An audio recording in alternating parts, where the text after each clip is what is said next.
하나님의 말씀은 로마서 14장 13절에서 16절의 말씀입니다. 그런즉 우리가 다시는 서로 판단하지 말고 도리어 부딪힐 것이나 거칠 것으로 형제 앞에 두지 아니할 것을 주의하라. 내가 주 예수 안에서 알고 확신하는 것은 무엇인지 스스로 속된 것이 없으되 다만 속되이 여기는 그 사람에게는 속되니라. 만일 식물을 인하여 내 형제가 근심하게 되면 이는 내가 사랑으로 행치 아니함이라. 그리스도께서 대신하여 죽으신 형제를 내 식물로 망케 하지 말라. 그러므로 너희 선한 것이 비방을 받지 않게 하라. 아멘. 제가 지난 목요일에 임마누엘 선교회 야외 예배를 다녀왔습니다. 오랜만에 야외 예배를 드리게 돼서 임마누엘 선교위원들이 아주 즐겁고 은혜로운 시간을 가졌습니다.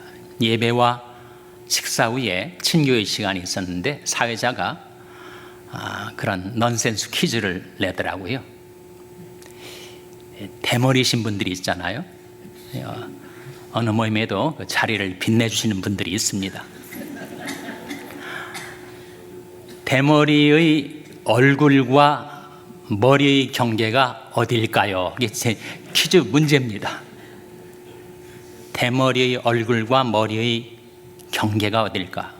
알아맞추는 사람이 없어요. 사회자가 대답하기를 세수할 때 비누가 가는 곳까지가 얼굴, 그 이상은 머리, 그렇게 얘기를 하더라고요. 또 한 가지 답이 있는데 화가 날 때 얼굴이 빨개지는 데까지가 얼굴, 그 이상은 머리. 우리가 가정생활, 교회생활, 직장생활을 하면서 주의해야 할 것이 있고 확신해야 할 것이 있습니다. 먼저 주의해야 할 것이 무엇인가? 오늘 본 말씀 로마서 14장 13절에 나옵니다. 화면에 나온 말씀 한번 같이 읽겠습니다. 시작. 그런즉 우리가 다시는 서로 판단하지 말고 도리어 부딪힐 것이나 거칠 것으로 형제 앞에 두지 아니할 것을 주의하라. 주의하라고 말씀하고 있는데 뭘 주의하라고요? 그런즉 우리가 다시는 서로 판단하지 말고 부딪힐 것이나 거칠 것으로 형제 앞에 두지 아니할 것을 주의하라. 그러니까 판단하지 않도록 주의하라. 성경 말씀입니다. 판단하지 말라. 우리는 살아가면서 판단을 하는 경우가 종종 있습니다. 가정에서도 그렇고 교회에서도 그렇고 직장에서도 남을 판단할 때가 왕왕 있죠. 근데 판단을 하게 되면 판단을 받는 사람도 힘들고 판단하는 나도 힘들게 돼요. 자꾸 거침이 되니까, 걸림이 되니까.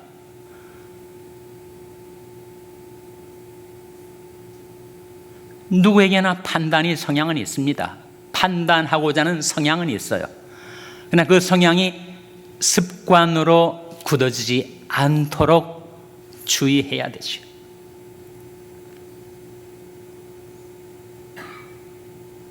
우리가 주의하지 않으면 나도 모르는 사이에 자꾸 남을 판단하게 되는데 어떻게 하면 이 판단이 문제를 해결할 수가 있는가? 첫째로 자기를 돌아보라고 말씀하고 있습니다. 예수님께서 산상수훈에 이런 말씀하신 것 기억하세요? 비판을 받지 아니하려거든 비판하지 말라. 너희 비판하는 그 비판으로 너희가 비판을 받게 될 것이요 너희 헤아리는 그 헤아림으로 너희가 헤아림을 받을 것이니라. 누군가를 비판하면 그 비판이 돌고 돌아 결국은 내게로 돌아오게 된다. 내가 남에게 가했던 그 판단이 내게로 돌아와서 나를 치게 된다. 부메랑과 같죠. 부메랑을 공중으로 던지면 분명히 다른 쪽을 향해 던졌는데 그것이 돌고 돌아서 결국은 내게로 돌아오지 않습니까? 어찌하여 형제의 눈 속에는 티는 보고 내 눈 속에는 들보는 깨닫지 못하느냐. 우리가 남에게 티가 있다고, 눈에 티가 있다고 판단을 하는데 그 판단하는 내 눈에는 들보가 들어있다는 거죠. 외식하는 자여, 먼저 내 눈에 있는 들보를 떼어내라. 그럴 때 비로소 남에게 있는 티를 뺄 수가 있으리라. 이 말씀하신 것이 바로 예수님의 산상수훈의 교훈입니다. 비판하지 말라, 판단하지 말라. 그것은 하나님의 말씀입니다. 그래서 혹시 내가 남을 판단할 때 남을 판단하기를 잘하면 그 판단거리가 이미 내게 있기 때문에 그 오리엔테이션이 돼서 남의 판단거리가 잘 보이는 것일 수도 있으니 남을 판단하기 전에 자신을 먼저 돌아보라. 둘째로, 어떻게 판단의 문제를 해결할 수가 있는가? 내가 판단하고자 하는 그 사람을 주님께 맡기라 하는 거죠. 내가 판단한다고 그가 고침받고 변화될 수가 있는가? 더 반발합니다. 오히려 성경은 말씀하기를 남의 하인을 판단하는 너는 누구냐? 그 섰는 것이나 넘어지는 것이 제 주인에게 있음에 저가 세움을 받으리니 이는 저를 세우신 권능이 주께 있음이라. 이렇게 말씀하지 않습니까? 우리가 남을 판단할 때 사실 그 사람도 나도 다 주님께 속한 주님의 하인들인데 왜 너는 남의 하인을 판단하느냐?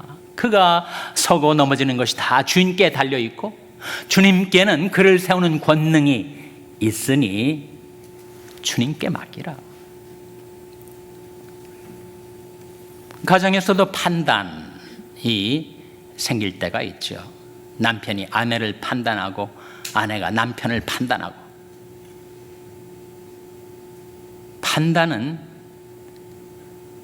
공격이 될 수가 있고 거침이 될 수가 있습니다. 이런저런 판단이 가정에 많아지면 몸에 비유하자면 혈액순환이 잘 돼야 건강해질 텐데 자꾸 판단이 거침이 되고 걸림이 돼가지고 마치 몸에 혈액순환이 되지 않는 것처럼 가정의 사랑의 순환이 막힐 수가 있으니 남편도 아내를 판단하지 말고 아내도 남편을 판단하지 말라. 베드로전서 3장에 이런 말씀이 나옵니다. 남편들아, 이와 같이 지식을 따라 너희 아내와 동거하고 저는 더 연약한 그릇이요 또 생명의 은혜를 유업으로 함께 받을 자로 알아 저를 더욱 귀히 여기라. 거기에 아내를 가리켜서 더 연약한 그릇이라는 표현이 나오죠. 영어로는 the weaker vessel입니다. 더 연약한 비교급이 아닙니까? 그렇다면 남편과 비교해서 더 연약한 아내라고 했을 때 사실 남편도 연약한 그릇이라는 거죠. 아내는 the weaker vessel, 남편은 the weak vessel. 남편도 연약한 그릇이에요. 남편이 아내에게 자꾸 판단을 받으면 남편이 주눅이 듭니다. 길을 못 펴요. 그래서 아내도 남편이 이렇게 연약하구나, 이렇게 마음이 여리구나, 내가 판단을 하면 그것이 공격이 돼요. 그를 깨뜨리고 부서뜨릴 수가 있으니까 판단하지 말아야지. 아내도 그렇게 남편을 연약한 그릇으로 알고 남편은 아내를 더 연약한 그릇으로 알고. 그래서 판단이 생길 때 그 판단을 표출하지 말고 주께 맡기라. 그를 세우시는 권능이 주님께 있다 라고 말씀하고 있는 것입니다. 셋째로, 판단이 문제를 해결하지 하려 하면 우리가 하나님이 하시는 일의 시종을 다 알지 못한다는 사실을 자각해야 돼. 전도서에 나온 말씀인데,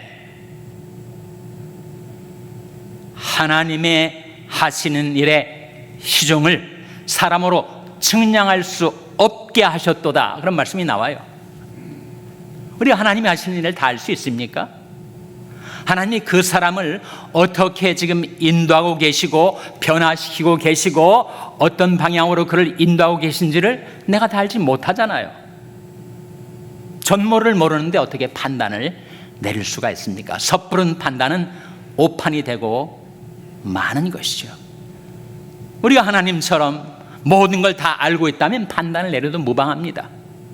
그러나 하나님이 하시는 일의 시종을 다 측량할 수 없는 유한한 우리 인간, 그 인지력의 한계를 가지고 있는 우리 인간이 마치 전지자의 입장에 서서 남을 판단한다면 내가 하나님의 말씀에 판단자가 되고 실행자가 되지 않는 것이 되겠죠. 우리는 말씀의 실행자들입니다. 우리가 하나님이 판단의 위치에 서서 남을 판단할 수 있는 그런 자리, 그런 위치가 우리가 아니지 않습니까? 그러므로 주께서 오시기까지 아무것도 판단치 말라. 그가 어둠에 감춘 것을 드러내고 마음의 뜻을 나타내시니 그때 각 사람에게 하나님께로부터 칭찬이 있으리라. 하나님이 드러내시고 그리고 나타내 주시기까지는 우리가 판단을 유보해야 되지. 우리가 가정생활이든지 직장생활이든지 교회생활을 하면서 남과 다른 의견, 남과 다른 입장, 그리고 생각이 서로 달라 갈등과 충돌이 빚을 때가 있습니다. 거기에 대한 성경 말씀이 빌립보서 3장에 나오지 않습니까? 그러므로 우리 온전히 이룬 자들은 이같이 생각할지니 만일 무슨 일에 너희가 달리 생각하면 하나님이 이것도 너에게 나타내시리라. 우리가 어디까지 이르렀든지 그대로 행할 것이라. 어떤 뜻이에요? 남과 내가 달라가지고 판단이 내게 생길 때 그 판단을 내려놓고 너는 네가 확신한 길로 나아가고 그 사람은 또 그 사람이 확신한 길로 나아가고 우리가 어디까지 이르렀든지 그대로 행할 것이라. 그러면 하나님께서 그도 인도해 주시고 변화시켜 주시고 나도 인도해 주시고 변화시켜 주실 것이다. 그런 말씀이죠. 우리는 자유인들입니다. 그리스도의 속죄의 은총으로 우리는 자유자가 되었어요. 내가 내 삶을 내 자유롭게 살아가는 것이고 내가 판단도 자유롭게 말도 자유롭게 할 수 있는 거 아니냐, 그렇게 생각하기 쉬우나 성경은 이렇게 우리에게 권면합니다. 고린도전서 8장 9절 말씀 화면에 같이 읽겠습니다. 시작. 그런즉 너희 자유함이 약한 자들에게 거치는 것이 되지 않도록 조심하라. 그런즉 너희 자유함이, 나는 자유롭게 말하고 행동한다고 했지만 그것이 약한 자들에게 거침이 되고 걸림이 되고 그를 넘어지게 하지 않도록 조심하라, 주의하라. 그런즉 우리가 다시는 서로 판단하지 말고 도리어 부딪힐 것이나 거칠 것으로 형제 앞에 두지 않을 것을 주의하라. 이 주의할 겁니다. 다음에 확신할 것이 오늘 본 말씀 로마서 14장 14절에 나오죠. 화면에 같이 읽겠습니다. 시작. 내가 주 안에서 알고 확신하는 것은 무엇인지 스스로 속된 것이 없으되 다만 속되게 여기는 그 사람에게는 속되니라. 이 말씀 가운데 내가 주 예수 안에서 알고 확신하는 것이 있다. 확신. 우리가 뭘 확신하며 살아가죠? 우리는 하나님을 신뢰하는 데 있어서 확신을 갖고 살아갑니다. 믿음이 없이는 기쁘시게 못하나니 하나님께 나아가는 자는 반드시 그가 계신 것과 또한 그가 자기를 찾는 자들에게 상 주시는 이심을 믿어야 할지니라. 하나님이 살아계신 것, 하나님이 나를 사랑하신 것, 하나님의 은혜로 지금까지 나를 인도해 오신 것, 장래도 나를 은혜로 인도해 주실 것, 그 하나님을 신뢰하는 데 있어서 우리는 확신에 거하여야 하죠.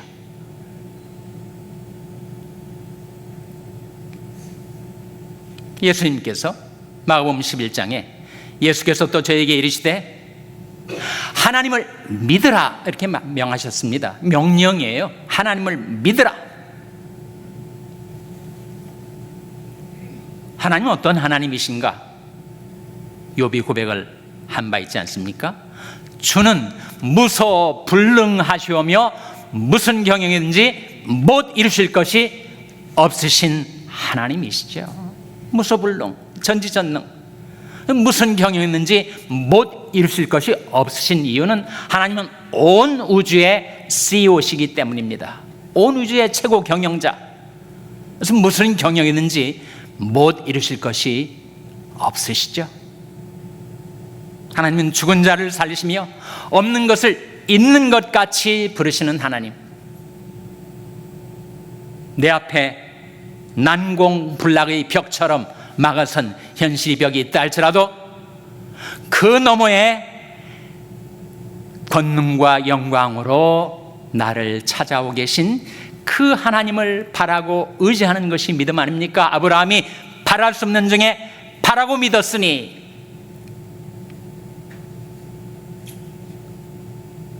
그래서 확신할 것이 있는데 그것은 바로 살아계신 하나님인 전능하신 하나님을 신뢰하는 데 있어서 우리가 확신에 거해야 하죠. 둘째로 우리는 약속을 신뢰하는데 확신에 거해야 됩니다. 로마서 4장 이런 말씀이 나와요. 믿음이 없어 하나님의 약속을 의심치 않고 믿음에 견고하여져서 하나님께 영광을 돌리며 약속하신 그것을 능히 이루실 줄을 확신하였으니. 우리는 하나님의 약속을 의지해서 사는 자들입니다. 땅에 관하여 여호와의 성실로 식물을 삼을지어다. 하나님의 성실을 먹고 하나님의 약속을 의지해서 살아가는 자들이 믿음이 없어 하나님의 약속을 의심치 않고 믿음에 견고하여져서 하나님께 영광을 돌리며 약속하신 그것을 능히 이루실 줄을 확신하고 살아가라. 그거 말씀하고 있는 거예요. 하나님 우리에게 주신 약속 중에 우리 자녀들, 우리 자손들, 우리 후대에 대한 약속이 출애굽기와 이사야에 나옵니다. 출애굽기는 십계명에 나오는 말씀인데 나를 사랑하고 내 계명을 지키는 자에게는 천대까지 은혜를 베푸느니라 그런 말씀이에요. 우리는 자녀 걱정 많이 하지만 사실은 내 걱정이 먼저 와야 됩니다. 내가 정말 하나님을 사랑하고 하나님이 계명을 받들어 순종하며 살아가는, 그렇게만 하면 자녀에 대해서는 하나님께서 약속을 하시기를 천대까지 은혜를 베풀어 주겠다. 나를 사랑하고 내 계명을 지키는 자에게는 천대까지 은혜를 베푸느니라. 십계명의 약속이에요. 이사야 59장에 이런 약속이 나옵니다. 하나님께서 우리와 세운 영원한 언약이 있다고 말씀하시면서 네 위에 있는 나의 신과 내 입에 있는 나의 말이 이제부터 영영토록 내 입에서와 내 후손의 입에서와 내 후손의 후손의 입에서 떠나지 아니하리라. 약속이에요. 여러분, 자녀 때문에 걱정하고 근심할 때 여러분 이 약속을 의지하고 확신 가운데 서셔야 됩니다. 하나님이 내 위에 두신 하나님이신 성령, 내 입에 두신 하나님의 말씀, 성령과 말씀이 내게서 떠나지 않는 것처럼 내 자녀들이 인생 가운데서도 떠나지 아니하고 내 자녀들의 인생 가운데서도 성령과 말씀이 함께 하셔서 그들을 인도해 주시라는 그 약속을 신뢰하는 가운데 우리가 확신 가운데 살아가라 하는 거죠.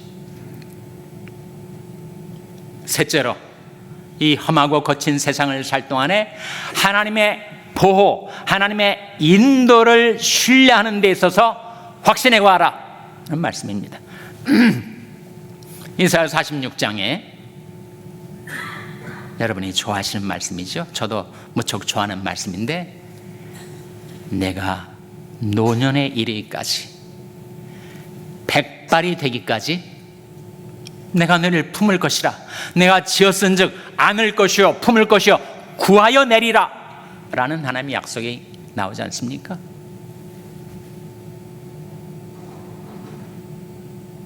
우리가 어려움 가운데 곤경에 처했을 때, 그때 거기서 우리를 구하여 내리라고 약속하시고 있는 말씀 아닙니까? 디모데후서 1장 12절에 이런 귀중한 말씀이 나오는데, 우리 화면에 한번 같이 읽겠습니다. 시작. 이를 인하여 내가 또 이 고난을 받되 부끄러워하지 아니함은 나의 의뢰한 자를 내가 알고 또한 나의 의탁하는 것을 그날까지 저가 능히 지키실 줄을 확신함이라. 뭘 확신한다고요? 내가 이 고난을 받고 이렇게 세상에서 고전을 하며 살 때가 많지만 나의 의뢰한 자를 내가 안다. 나의 의탁하는 것을 그날까지 저가 능히 지키실 줄을 확신함이라. 이 말씀 가운데 나의 의탁한 것을 주님께서 지키실 것이다. 우리가 뭘 의탁했죠, 여러분? 나의 의탁한 것을 그날까지 저가 능히 지키실 줄을 확신함이라. 우리가 주님께 뭘 의탁하고 살아갑니까? 우리가 우리의 영혼을 의탁하고 살아가죠. 예수님께서 십자가상에서 마지막 기도를 드리시면서 아버지여 내 영혼을 아버지 손에 부탁하나이다 그렇게 기도하시지 않았어요? 이러므로 하나님이 뜻대로 고난을 받는 자들은 선을 행하는 가운데 그 영혼을 미쁘신 조물주께 부탁할지어다 이 말씀하고 있지 않습니까? 그러니까 우리가 하나님께 부탁하는 것은 우리들의 영혼이에요. 그런데 하나님께서도 우리에게 부탁하신 것이 있습니다. 하나님은 우리에게 뭘 부탁하셨죠? 나는 나의 영혼을 하나님께 부탁했고, 하나님 무엇을 내게 부탁하셨는가? 바로 복음을 부탁하셨죠. 그리스도의 구원의 복음을 우리에게 부탁하셨습니다. 나는 그리스도 예수 안에 있는 믿음과 사랑으로서 내게 들은 바 바른 말을 본받아 지키고 우리 안에 거하시는 성령으로 말미암아 내게 부탁한 아름다운 것을 지키라 했을 때 복음을 지키라는 말씀이에요. 하나님께서 자기 독생자의 생명을 희생시키시면서까지 이루신 그 영원한 구원의 근원이 되신 그 속죄의 복음, 구원의 복음, 그리스도의 복음을 우리에게 부탁하시고 우리는 우리의 영혼을 하나님께 부탁하고 살아가는 거죠. 이를 인하여 내가 또 이 고난을 받되 부끄러워하지 아니함은 나의 의뢰한 자를 내가 알고 나의 의탁하는 것을 그날까지 저가 능히 지키실 줄을 확신함이라. 이게 우리 확신할 겁니다.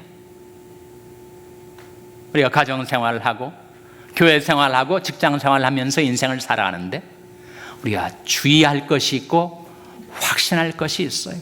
주의할 것은 판단하지 말라. 부딪힐 것이나 거칠 것으로 형제 앞에 두지 않을 것을 주의하라. 확신할 것이 있습니다.